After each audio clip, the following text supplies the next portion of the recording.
Welcome to Lesson 5 of Evangelism and Discipleship. We look at discipleship in the 21st century.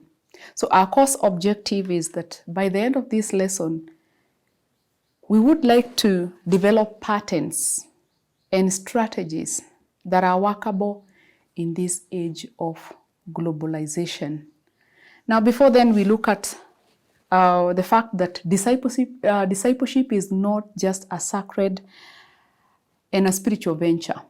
We find it in other secular areas, and it has been working and flourishing.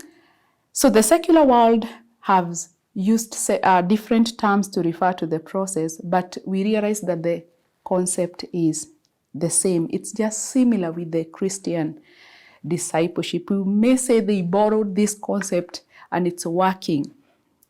We realize that some innovative companies have really taken up this concept and they have a lot of success. For example, the GNLD, most of us are familiar with these companies, the Tiens, the France. They use the principle of discipleship to advance their marketing and their sales. We also note that the controversial pyramid schemes, the cults and sects, the scientists, all these use a concept of discipleship. We also note that the contemporary way of mentorship, where we say like mentoring the young people, the new couples, the young couples, they all use the concept of discipleship. So this indicates that discipleship is a principle that works not just in the church, but also in other sectors of the world. Following Jesus in our world of globalization is not an easy task. And so in this lesson, we want to focus on following Jesus in different periods of our time and the patterns that can be employed in order to retain the followership of Jesus in this age. So we realize that our world has characteristics of its own kind, and we will be looking at the characteristics, the challenges, and then we get to respond to them. Now, number one, we realize that our world is a broken, pluralistic world. There is a lot of brokenness, yet there is the call for pluralism, especially by the state, where we are called to have maybe one way of religion. As such, even if we would want to tolerate other religions, there are convictions that cannot be compromised. We cannot sacrifice the truth of the fact that Jesus is the way, the truth, and the life.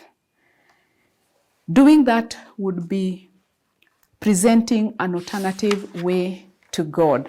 Now, the second characteristic is that our world is a post-modernity that challenges the truth. It is in our age where we have found men and women actually rising up to oppose the existence of God. They challenge the truth. Now, how can we retain the followership of Jesus in such a context? Unless we understand the objections that they raise against our faith, we may not be able to help. So as such, we are called to listen to the alternative voices that they raise against our faith and then respond with love and in love.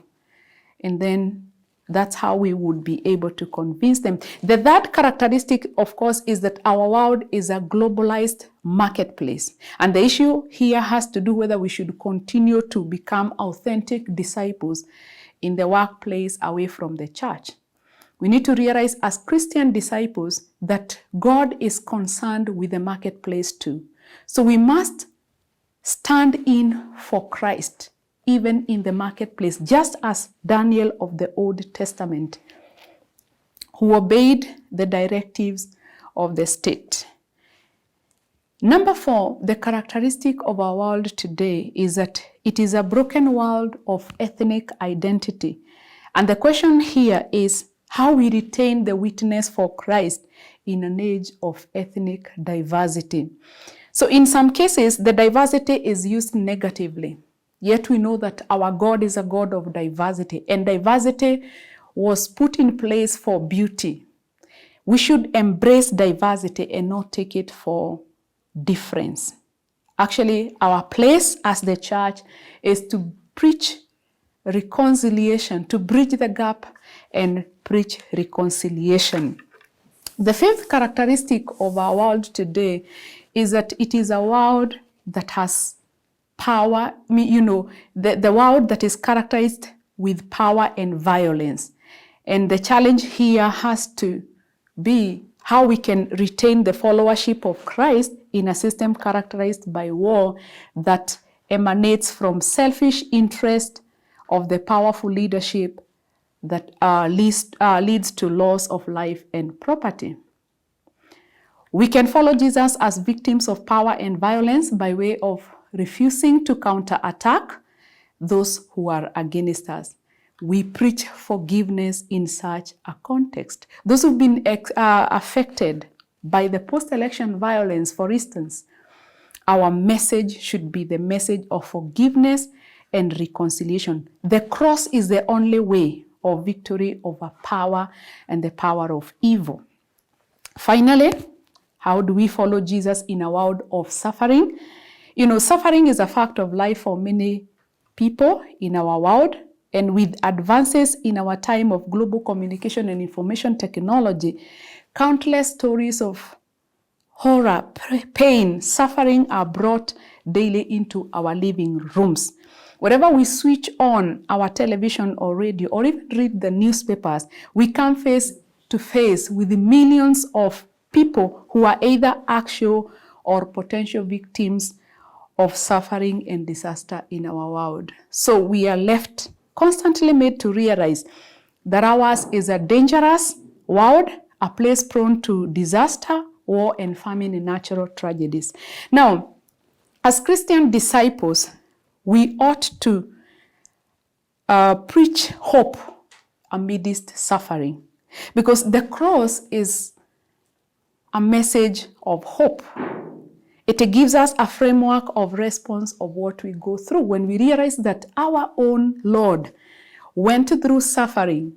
It gives us hope that after suffering, there is a life free of suffering. Within the cross, we see suffering as having a possibility to develop character in us, even as it leads us to a future hope where there will be no more suffering. Now we come to the end of our course, and you are expected to respond to the reflective thought questions provided after each lesson, and then send the answers to the email provided. Thank you.